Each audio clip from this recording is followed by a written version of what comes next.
Bienvenidos a Mundo INA. En estas vacaciones, el Instituto nos invita a conocer un poco más de Teotihuacán, por lo cual mi compañero Osvaldo nos conduce por esta zona arqueológica que fue declarada Patrimonio Mundial de la Humanidad en 1987. Veamos. La zona se encuentra abierta a los 365 días y recibe alrededor de 3 millones de visitantes anuales. Por sus dimensiones, les recomendamos visitarla en más de una ocasión para conocer todos sus conjuntos habitacionales.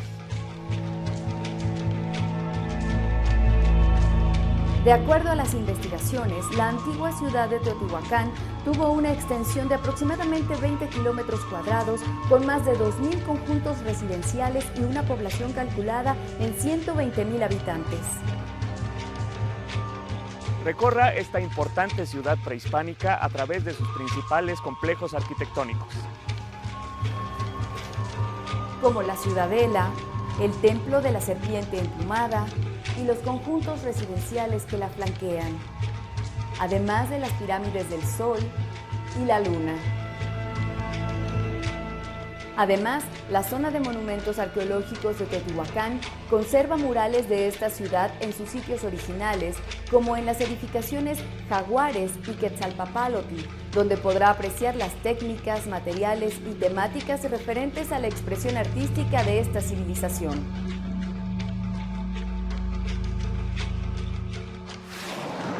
Teotihuacán también cuenta con una sala de exposiciones temporales, un jardín botánico, un teatro al aire libre y el edificio sede del Centro de Estudios Teotihuacán.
Hola, ¿qué tal? Les damos la bienvenida a Mundo INA. Alejandra Flores y Osvaldo Martín del Campo los saludamos como siempre, con muchísimo gusto. ¿Cómo estás, Alejandra? Contento de iniciar una emisión más en tu compañía, Osvaldo, y sin más nos vamos con la información.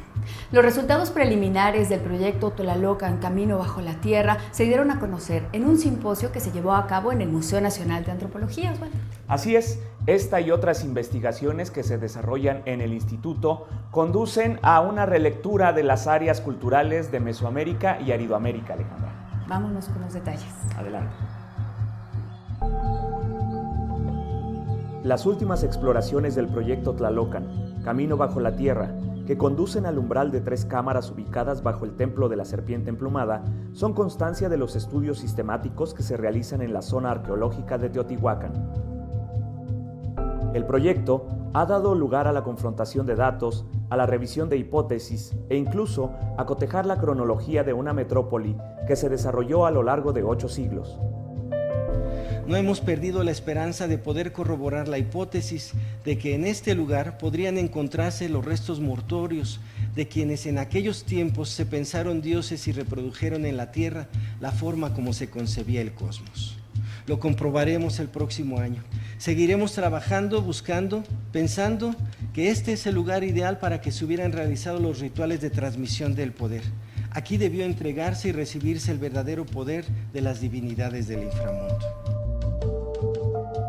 Además del descubrimiento de la ofrenda abundante, que se encuentra a 18 metros de profundidad, la excavación en el túnel del Templo de la Serpiente Emplumada, en Teotihuacán, ha permitido determinar distintos eventos que ocurrieron en este espacio entre los primeros años de nuestra era y el 250 después de Cristo. Es muy posible que este desnivel esté reiterando el deceso del túnel, señalado en su entrada por una especie de umbral que esté representado a la entrada a la verdadera cueva. La matriz antropogénica que narra el mito mesoamericano del origen. Los datos apuntan a que esta parte del túnel de la Ciudadela fue construida para ser un continente de agua como parte del paisaje ritual. La cueva es la matriz, el agua es el líquido purificador remanente de la gran inundación primigenia que narra el mito del origen.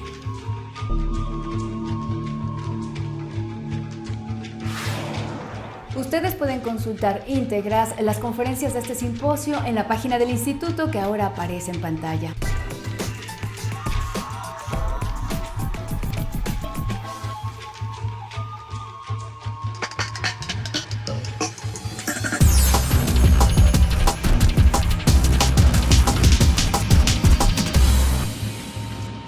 El proyecto Tlalocan del INAH se ha convertido en punta de lanza a nivel nacional e internacional en el uso de la más avanzada tecnología para los fines arqueológicos. El escáner láser y el georradar son algunos de los equipos de los que se ha valido para explorar el subterráneo bajo el Templo de la Serpiente Emplumada en Teotihuacán. Y próximamente usará por segunda ocasión un robot, Tlaloc 2. En esta ocasión el robot se modificó de tal manera de que tuviera unas extensiones o brazos para que pudiera saltar los obstáculos sin ningún problema. Son 3 robots. Este es el vehículo más grande, que es este. Trae sus extensiones, transmisión de movimiento por medio de las orugas. Encima de este va a ir un insecto y un robot volador. Son los 3 vehículos que conforman todo el proyecto. Vamos a esperar que el robot pueda introducirse hasta el final del conducto subterráneo, ver cuáles son las condiciones de las cámaras, de la cámara que se encuentra al final del túnel, y vamos a reiniciar la excavación ya del conducto subterráneo en este último tramo que calculamos entre 30 a 35 metros. Entre las innovaciones con que cuenta Tlaloc 2 está la colocación de un escáner especial que toma medidas desde 10 centímetros hasta 5 metros por encima de la altura máxima del carro. Mientras el robot prueba su eficacia, se concluyó el rescate de un par de valiosas ofrendas de 1900 años de antigüedad. En un principio nosotros planteamos que seguramente en este lugar, se llevaban a cabo rituales en los cuales los gobernantes adquirían la investidura para poder desarrollar su actividad como gobernantes en la ciudad, en el plano terrenal. El hallazgo de estos elementos nos confirmaría de cierta manera que alguien, por ejemplo, con el hallazgo de los petates, alguien muy importante, hizo alguna actividad ritual dentro del túnel, porque este tipo de elementos no los usaba cualquiera. También como parte de esta quinta temporada, los especialistas explorarán las 2 cámaras intermedias. Vamos a iniciar la exploración de estas 2 cámaras laterales, la norte y sur. No sabemos qué vamos a encontrar, pero es muy interesante notar que todas las paredes y el techo estaban recubiertas con un polvo de mineral metálico, hematita, pirita o magnetita. Entonces, para nosotros son elementos muy significativos porque nos indican de la importancia de estos 2 espacios a 76 metros. A más de 2 años de labor arqueológica y el retiro de aproximadamente 800 toneladas de tierra, el equipo del proyecto Tlalocan se prepara de esta manera para llegar a la antesala de lo que será uno de los principales hallazgos del siglo XXI.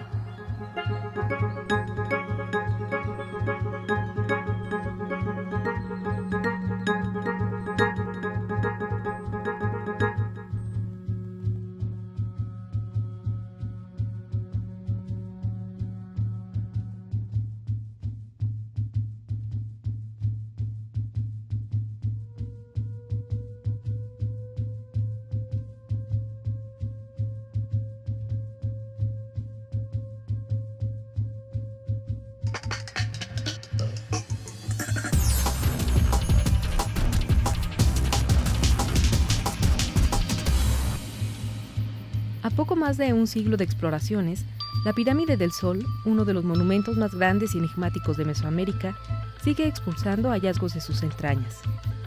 En la más reciente temporada de campo del proyecto Pirámide del Sol, arqueólogos de Lina descubrieron en la cima de esta construcción, a casi 70 metros de altura, una estela de piedra verde y una escultura del dios Huehueteotl, los más grandes registrados hasta ahora en Teotihuacán. En un principio, la cala fue para encontrar el desplante de esta pequeña plataforma que se encuentra en la cima. Ya que no encontramos el desplante de la plataforma, al seguir excavando, identificamos que se trata de una fosa de saqueo. Al continuar excavando, tuvimos varios elementos, entre ellos piedra verde, un bloque de piedra verde, una escultura representación de un dios viejo. La pieza pesa 190 kilos y esto hasta el momento hace que sea la representación, si llegara a ser el dios viejo, la representación más grande que tenemos aquí en Teotihuacán. Estas piezas, así como una estela completa más y el fragmento de otra, debieron decorar hace 1500 años el templo que coronaba el gran edificio de la antigua metrópoli. Los investigadores del proyecto Pirámide del Sol explican que el templo de la pirámide fue destruido por los propios teotihuacanos a finales del siglo V o inicios del VI después de Cristo. Solía haber una ofrenda en la cima de los edificios públicos. Creemos que la fosa tenía la intención de, aparte de destruir el templo, desacreditarlo en la ofrenda. Y no para llevársela y venderla, sino para reusarla en otros edificios públicos o en otras actividades sociales. La ofrenda fue retirada y al paso del tiempo, las piezas arquitectónicas del templo que habían quedado in situ cayeron dentro de la fosa de saqueo, permaneciendo ahí durante siglos hasta que entre junio y diciembre de 2012 fueron descubiertas por los arqueólogos.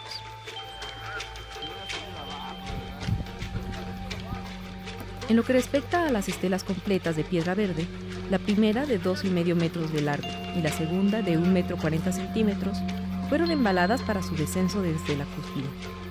Estas maniobras fueron supervisadas por las áreas de restauración y museografía de la zona arqueológica.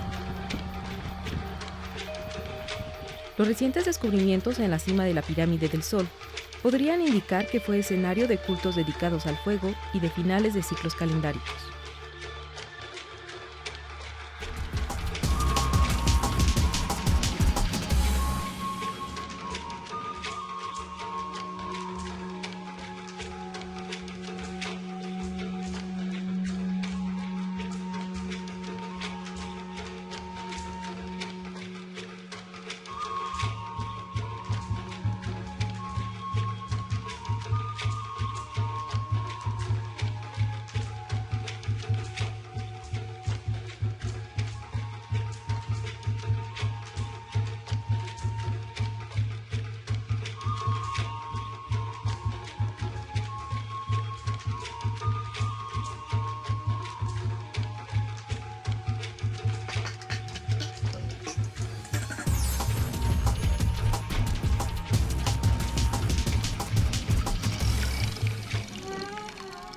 El proyecto de pintura mural in situ y en acervos se replantea en el año 2009 para organizar, ¿sí?, y detectar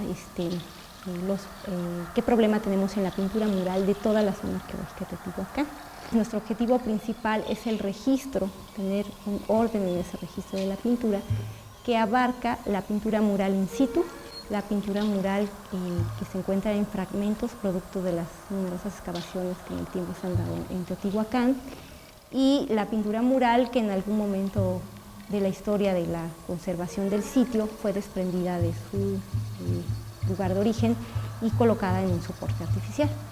Entonces, con esas 3 líneas de acción se replantea el registro detallado de toda la pintura.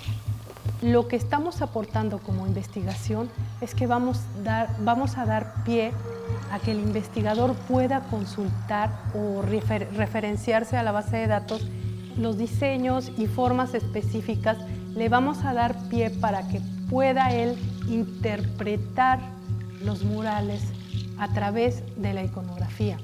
Nosotros le vamos a decir dónde están ubicados, en qué lugar y en qué fragmentos se encuentran de toda la ciudad de Teotihuacán.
la actualidad, las grandes construcciones de la zona arqueológica de Teotihuacán presentan el color grisáceo, bello sin duda, de la piedra con que fueron edificadas.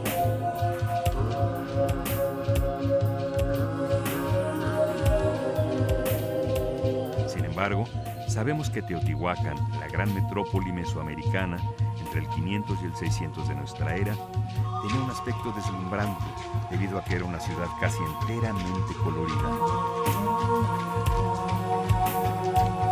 Los muros de sus pirámides, templos y palacios estaban recubiertos de pinturas con motivos y símbolos, deidades, personajes sobrenaturales, representaciones míticas y religiosas.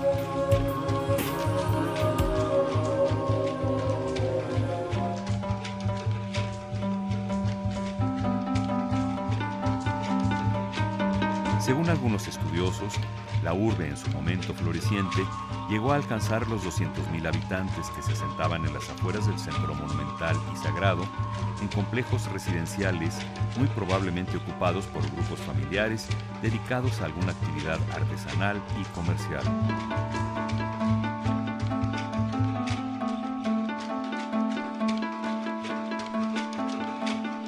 En algunos de esos barrios de la zona arqueológica, la pintura mural todavía puede contemplarse, especialmente en los conjuntos habitacionales de Tetitla, Tepantitla y Atetelco.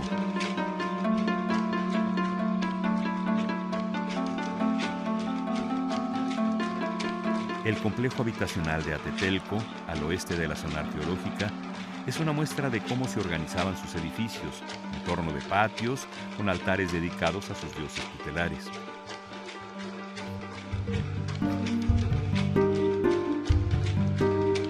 En el Palacio de Atetelco es posible admirar cómo lucía la pintura mural en el llamado Patio Blanco, gracias a la reconstrucción que comenzó a mediados del siglo XX a partir de miles de fragmentos y escombros encontrados en el suelo.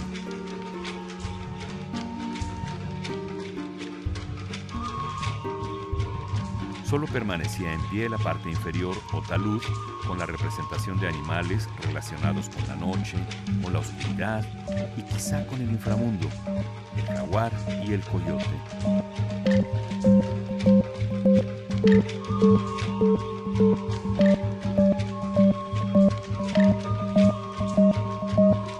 En la reconstrucción se volvieron a levantar los tableros de 3 pórticos, mediante el laborioso trabajo de armar el rompecabezas de los pedazos pintados y rehacer el diseño original mediante dibujos y pruebas. Encontrada la lógica del trazado, las piezas originales se incrustaron en la pared, que una a una fueron encajando en su lugar.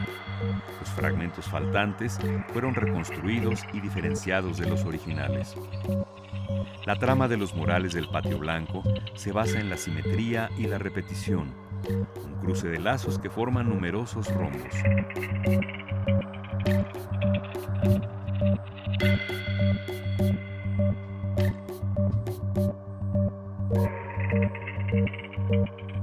Sobre el entramado, la gran cantidad de figuras animales y representaciones humanas tienen atributos que los especialistas han relacionado indudablemente con 2 actividades fuertemente vinculadas: la guerra y el ritual del sacrificio humano.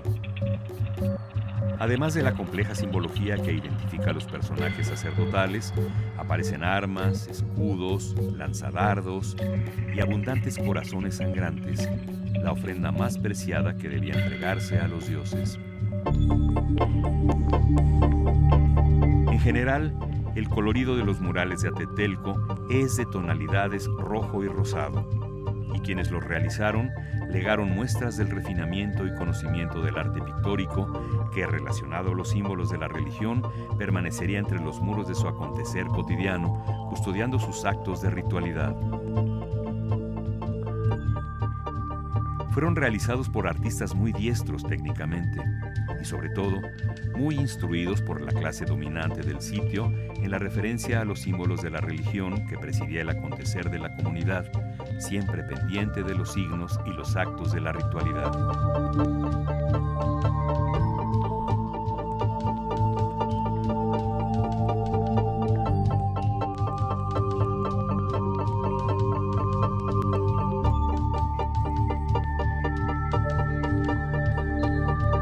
Palacio de Atetelco, en la zona arqueológica de Teotihuacán, un lugar donde vives la historia.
Distintos análisis realizados a un incensario efigie de 1900 años de antigüedad, el más antiguo localizado hasta ahora en Teotihuacán, ha proporcionado más datos sobre el uso inicial de este tipo de artefactos en la metrópoli mesoamericana.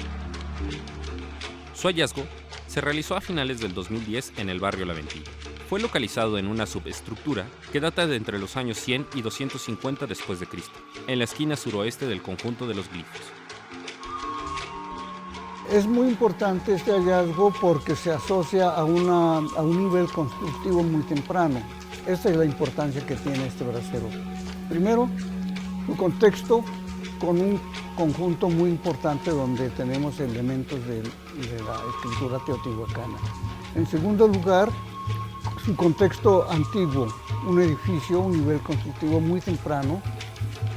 Y la tercera importancia que tiene este hallazgo es que es totalmente diferente a los braseros que conocemos de Teotihuacán. Y el cúmulo de semillas que se localizan al interior de la campana reafirma esta hipótesis, en la medida en que están haciendo el elemento central del brasero, más allá de su forma, de su composición, es las semillas carbonizadas. Es probable que estas semillas estuvieran colocadas ahí para agradecer las cosechas que se obtuvieron o para pedir una petición de lluvias a las ciudades. Ritual que estaría patrocinado, detentado por el personaje o sacerdotisa central. Y entonces ella sería la encargada de dar este agradecimiento, repito, en un contexto de un fuerte núcleo agrícola. Si analizamos su estructura formal, vamos a ver que ya están presentando todos los componentes fundamentales de los braseros de épocas posteriores. Y si atendemos al hecho de que se trata de un brasero muy temprano, entonces podemos especular de que llegó ya concebido a Teotihuacán. A reserva de hacer los análisis de carbono 14, se coloca ahora como el ancestro más antiguo de los braseros tipo teatro localizados en Teotihuacán. Y con él podemos empezar a replantear la función de este enigmático artefacto.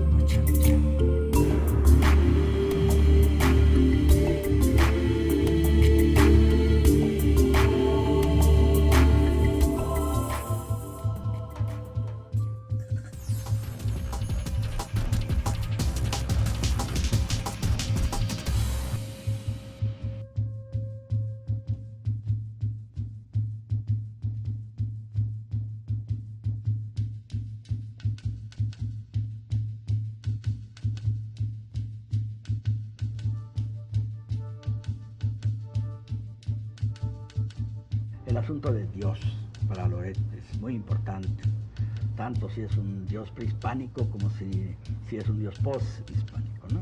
Que es algo que Loret siempre tuvo en mente y lo manifestaba, digo, no estaba oculto, y eso la llevó a interpretaciones a veces muy discutidas. Siempre lo que le importaba ver era su concepción del mundo.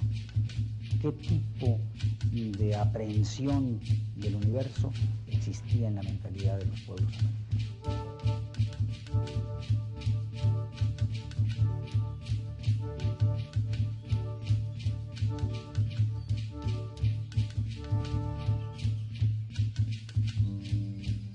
Loret Séjourné no se llamaba Loret Séjourné, se llamaba Laura Bianchi, era de origen italiano.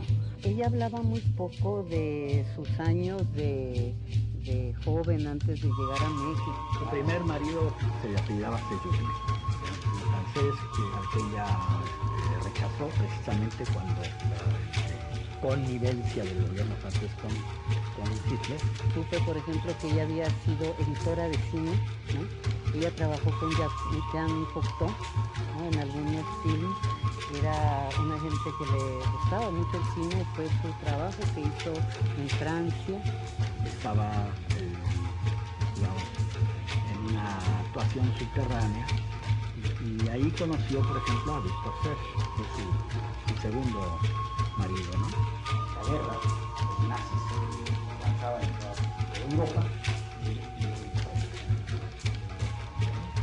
Inclusive cuando llega a México también, por ahí alguna vez vi una película de los años 40 donde viene ella como editora, ¿no? de cine. Aquí murió en 1948 Victor Serge. Eso fue para ella un dolor muy grande.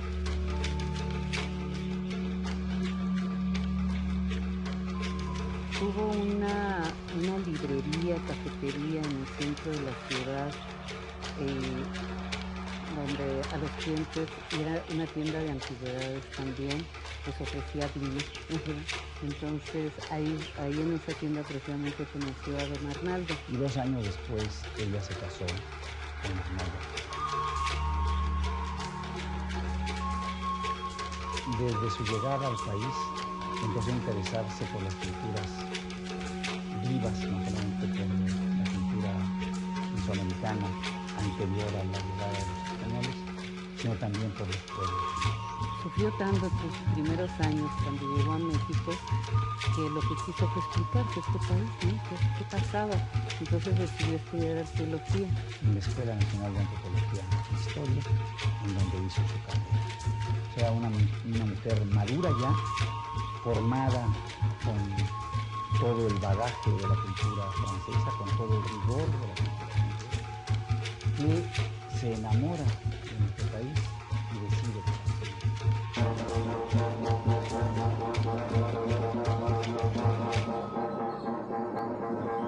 Entre los principales componentes del irresistible sortilegio de México, hay uno, el más poderoso, que proviene de la prolongación milagrosamente viva del pasado precolombino en la realidad presente. En ese pasado puede seguirse el desarrollo interior del hombre, como si se tratara de un individuo único cuya vejez abarcara varios millares de años. Si yo recuerdo bien, su primer trabajo fue de carácter antropológico. Las supervivencias de un mundo mágico en San Mateo del Mar, en Oaxaca. Ya desde ahí apuntaba algo muy importante. Los innumerables vestigios materiales y espirituales de las antiguas civilizaciones esparcidas sobre todo el país aparecen como fascinantes recuerdos de una infancia lejana y común. Nada más tentador que esas puertas abiertas sobre un pasado cuyo conocimiento nos permitiría quizá comprendernos mejor y en cuyo camino se tiene la ilusión de poder descubrir la semilla de todo lo humano.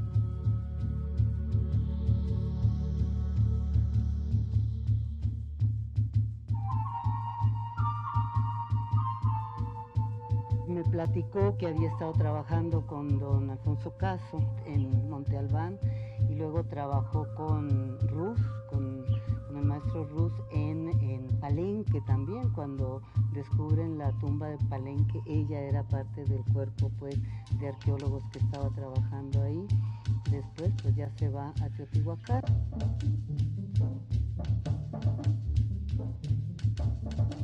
Por su súbita emergencia y su vigor creador, Teotihuacán parece concebida en el deslumbramiento de esta revelación exaltante, y como en un vasto poema, cada uno de los elementos que la componen forma rigurosamente parte de un todo altamente inspirado. Lo principal, digamos, de Teotihuacán, lo más espectacular ya estaba a la vista. Entonces, la parte de la habitación o demás, ¿no? Yo creo que eso es lo que le llamaba la atención a Loret en Teotihuacán. De los testimonios materiales que pueden elucidar las crónicas y los libros pintados, los que proporciona la arquitectura son con mucho los más esclarecedores, ya que su estudio es susceptible como ningún otro de restituir un sentido a los elementos que reencuentra separados de su contexto, perdidos en la multiplicidad y la fragmentación. Estudios relacionados con el aspecto urbano de la ciudad, la distribución de los espacios de acceso, los espacios interiores con sus respectivas importancias, los espacios exteriores, los traspatios, los patios, las plazas, las calles, así como las plazas públicas. La dificultad que presenta la arquitectura teotihuacana reside ante todo en las descripciones cíclicas que singularizan a la ciudad de los dioses. Al terminar un periodo, que era de 52 años entre los aztecas, un edificio era destruido y uno nuevo venía a elevarse sobre los escombros. Todo vestigio contiene invariablemente otros varios en su interior. El problema consiste en convertir esta complejidad en fuente de enseñanzas y no de irremediables mutilaciones. La naturaleza de sus estructuras obliga a tratarlas como a un ser dotado de profundas resonancias interiores, y la experiencia enseña pronto a considerar la ciudad no en función de sus superficies aparentes, sino de extensiones ocultas, que lejos de agotarlas, las exploraciones multiplican automáticamente.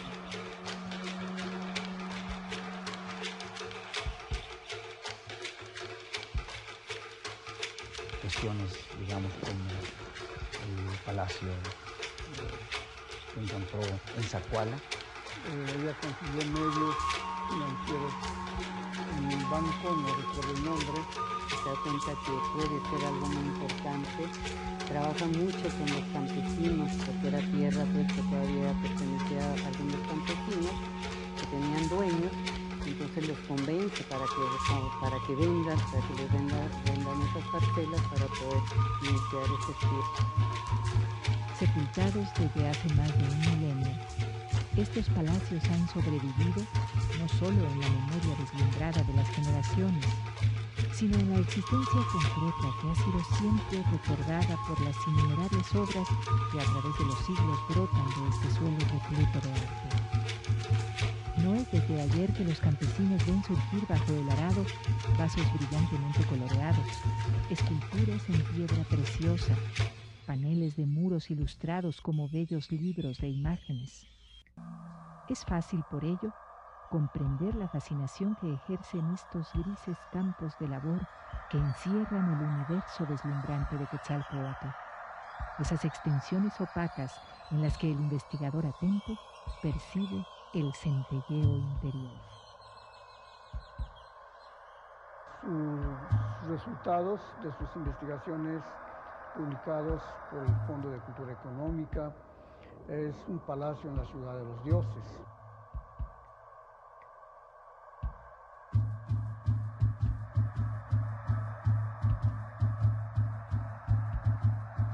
Loret estaba muy consciente de que su trabajo arqueológico debía basarse en los elementos físicos que lo sustentaban. Entonces sus libros de arqueología teotihuacana o del Valle de México, ve uno que constan de una explicación somera acerca del trabajo que hizo en esos sitios, ilustrada profusamente.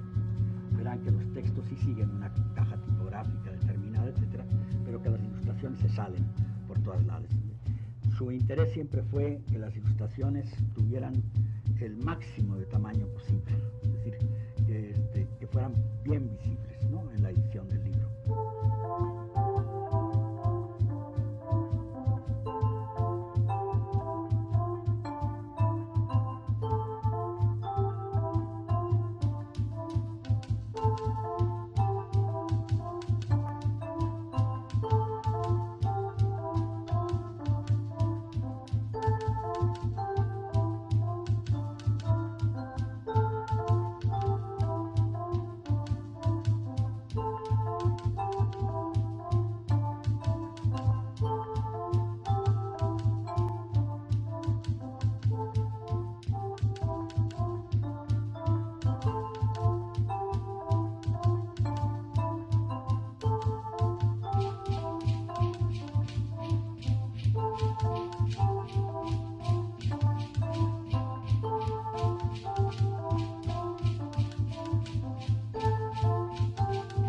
Con varias gentes que colaboraron con ella. Uno de los más importantes fue Abel Mendoza. Don Abel Mendoza fue el que dibujó todos los símbolos, todas las manifestaciones pictóricas. Graciela Salicrup como arquitecta, que ella realizó todos los planos, todo eso de sus obras, y Josefina Oliva, que era una geógrafa, pero que en ese sentido la ayudó más bien en el trabajo de campo, junto con el reconocimiento o el homenaje a Loret. Habría que hacerles un homenaje a esta persona.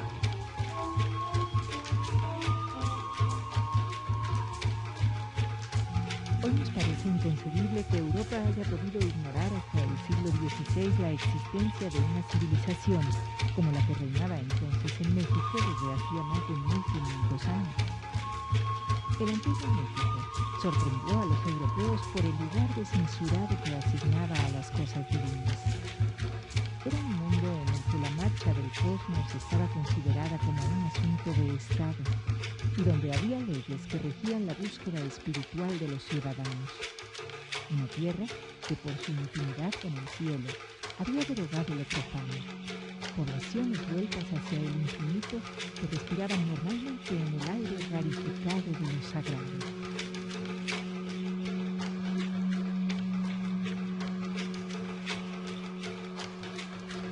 Y sin embargo, en el momento en que empieza a hacer sus investigaciones de carácter antropológico y arqueológico, se inclina, como usted lo dice muy bien, por un orden de ideas de tipo cultural y especialmente científico.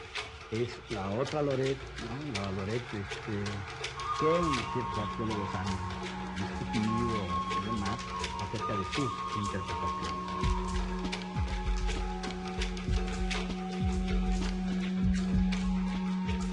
No es tanto el hermetismo de los símbolos lo que nos separa del mundo precolombino, como nuestra profanidad respecto de ellos.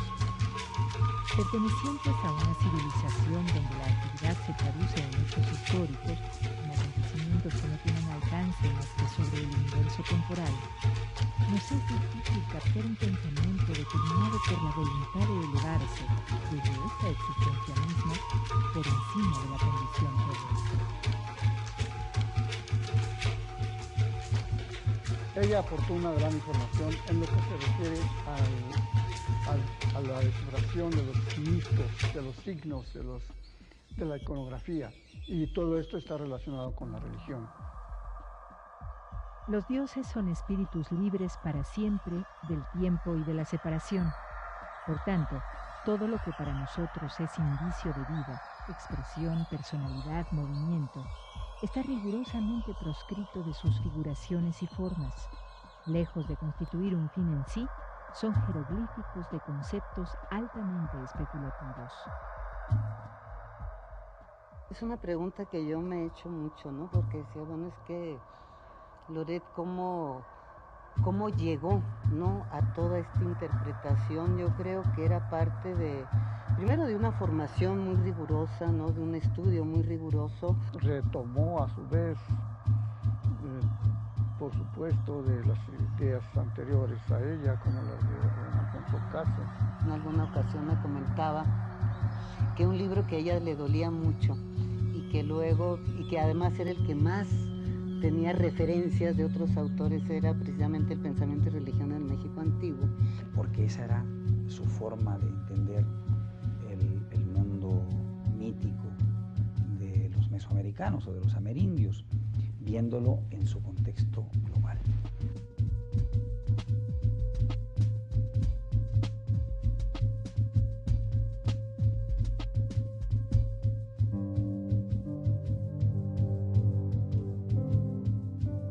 Existe un personaje que, por estar indisolublemente ligado a la vida de los toltecas, nos proporciona un hilo conductor: Quetzalcóatl.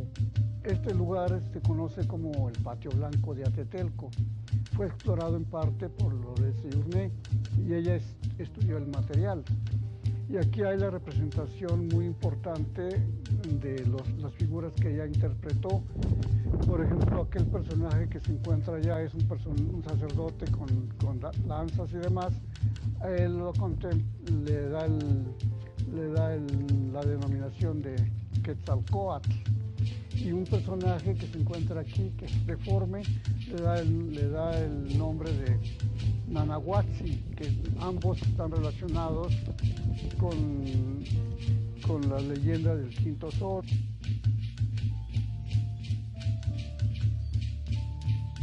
El rey de Tolan no era otro que Quetzalcóatl, el creador de todo el saber humano. Teotihuacán es el primer lugar, y el único durante mucho tiempo, donde se encuentra expresado el culto de Quetzalcóatl. Fue el dios más importante de Teotihuacán, según la señora Seyurné. Y pues ella decía que el dios radicaba en Teotihuacán. Y se decide en un congreso, ¿verdad?, o en reunión de arqueólogos, que Tula, Hidalgo, es la capital de los toltecas. Es desconcertante que la mayor parte de los estudiosos que quisieron ver en Tula Xicotitlan la patria de Quetzalcóatl no se hayan preocupado por el hecho de que las imágenes de este dios existían ya en una ciudad cerca de 1000 años más antigua. Pues Teotihuacán se pierde en el tiempo, y entonces la historia toda, hay una confusión de fechas, y cuando toma uno Teotihuacán, Tula, como la capital tolteca, entonces todo empieza a ordenarse perfectamente, todos los pensamientos empiezan a ordenarse. Eso era hasta muy corto entender lo que ella sostenía. Como Quetzalcóatl enseña que la grandeza humana reside en la conciencia de un orden superior, su efigie no puede ser otra que el símbolo de esta verdad, y las plumas de la serpiente que lo representan deben hablarnos del espíritu que permite al hombre cuyo cuerpo como reptil se arrastra en el polvo, conocer la alegría sobrehumana de la creación, constituyendo así un canto a la soberana libertad interior. El Quetzalcóatl es entonces el signo que contiene la revelación del origen celeste del humano. El espíritu de Quetzalcóatl, ¿no?, a ella la inundaba y la llenaba y le había dado muchísimas vivencias espirituales, ¿no? O sea, ella era una gente de una gran espiritualidad, ¿no?, con ser marxista, con ser una gente materialista, de materialismo histórico, pero tenía un potencial espiritual muy, muy grande. Quisiéramos solamente que se sepa que no ha sido con ligereza como nos hemos convencido de que difícilmente existirá un poema más deslumbrante de vida interior y más puro en forma que el que inspiró el mensaje de Quetzalcóatl. Oye, ya decía, pero es que no hay en el mundo, yo no encuentro esta expresión de una espiritualidad tan grande como es la espiritualidad de los pueblos antiguos, pero que se concreta en un humanismo, en el humanismo, porque Teotihuacán es el único mito de la fundación, donde todos los dioses se inmolan para que surja el hombre.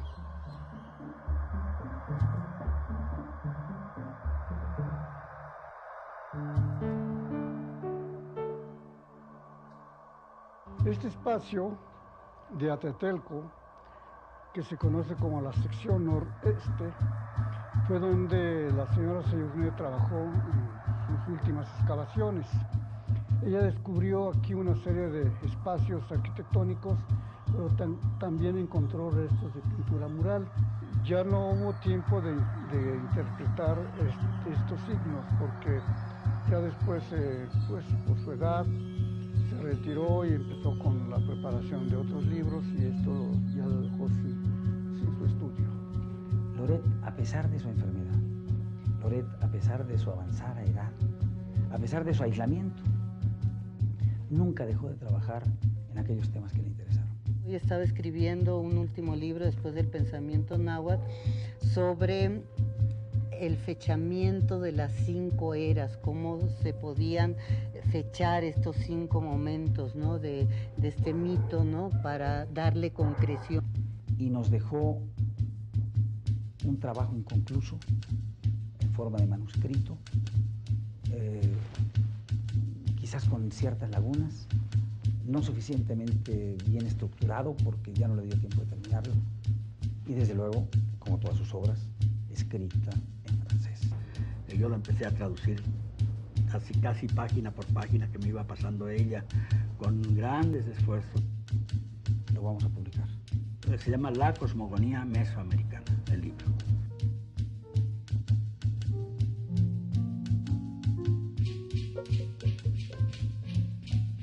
Te amaba mucho la naturaleza, amaba mucho los volcanes tutelares del Valle del Poco y el Istla.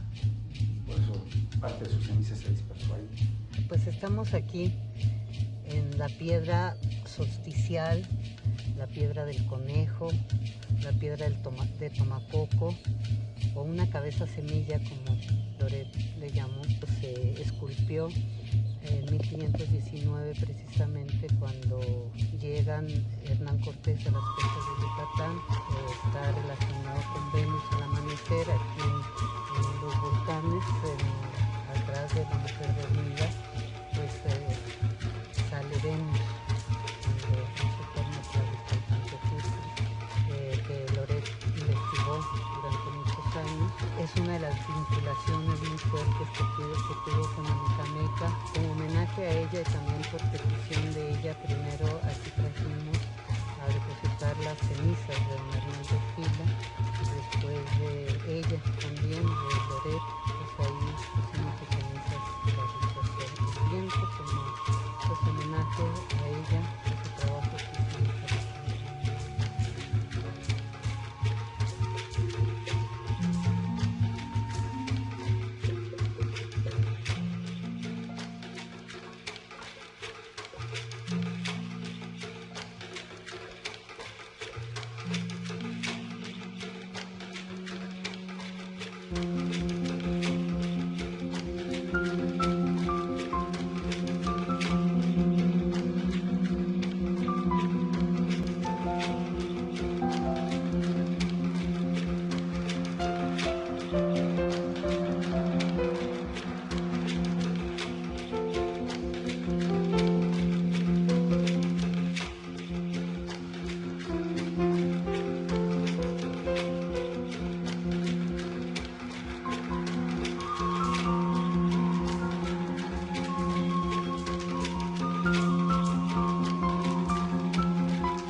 Bienvenidos a Mundo INA.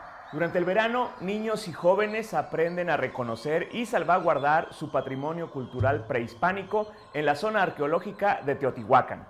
El INA, interesado en preservar los valores universales de la zona arqueológica, impulsa esta actividad desde el año 2011. Aquí los detalles. El proyecto Jóvenes Guardianes de Teotihuacán fue reconocido por la Organización de las Naciones Unidas para la Educación, la Ciencia y la Cultura, UNESCO, como ejemplo de trabajo con las comunidades al vincular a los habitantes de la zona con su patrimonio cultural. Sean cómplices, sean socios del Instituto Nacional de Antropología e Historia, nosotros, ustedes, los que vivimos aquí. El patrimonio cultural no es del instituto, ese es un error, es de nosotros. El instituto es un guía. Pues bienvenidos, gracias nuevamente a la quinta edición y a nombre de la Dirección General del Instituto, la maestra Teresa Franco, les damos la cordial bienvenida y enhorabuena. Gracias. 107 participantes de entre 6 y 15 años iniciaron la semana pasada las actividades correspondientes al curso de verano. Alejandro Sarabia, director de la zona arqueológica, y Elba Estrada, encargada de museos y servicios educativos, entre otras autoridades, dieron la bienvenida a los niños y padres de familia a través de un breve acto inaugural. 15 días donde somos responsables de, en determinadas horas, de los niños, de lo que ellos puedan absorber, aprender en este espacio, a través del juego, a través del arte, a través de la música. Entonces, ¿qué es lo que ellos pueden aprender? La UNESCO incorporó el curso al programa Voluntarios para el Patrimonio Mundial 2015, a través del cual convoca a jóvenes de todo el mundo a unirse a conservar esta zona de monumentos arqueológicos. Citlali Hernández, Amelia López y Jessica Gómez por parte de México, así como Claudia Uribe de Perú y Carlos Caballé de España, son parte de los jóvenes que participan en el programa.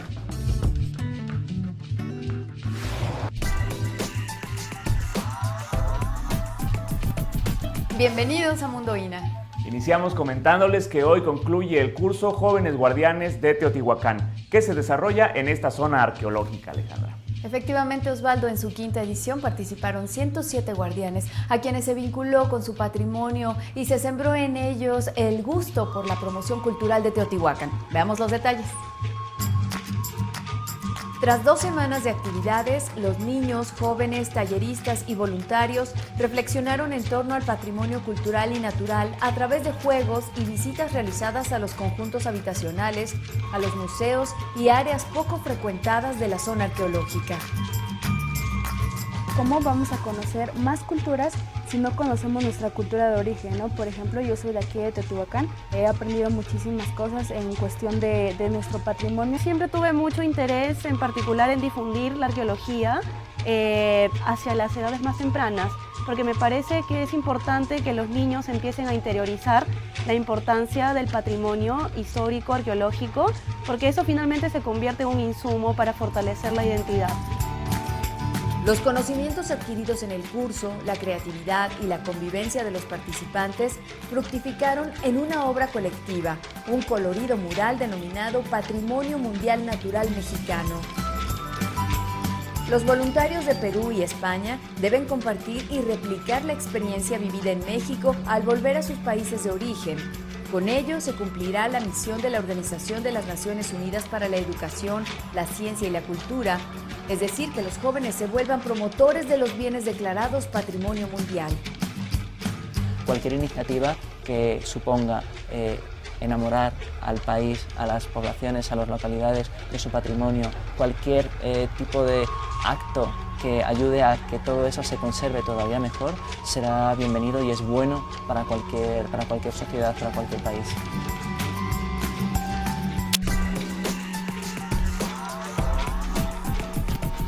Me llamo Luis Maricel, esta es mi mamita y este soy yo. Me comprometí a cuidar Teotihuacán, el Museo de los Murales. Elegí a los cuadros de perros porque me gustan mucho y me comprometí soy guardián de Teotihuacán. Hola, me llamo Mes, tengo 6 años y ya casi cumplo 7. Propusimos cuidar la zona arqueológica, cuidando los murales y no tirando basura. Este año la UNESCO incorporó 53 proyectos de 34 países al programa Voluntarios del Patrimonio Mundial. 4 de ellos pertenecen a México y uno es precisamente Teotihuacán.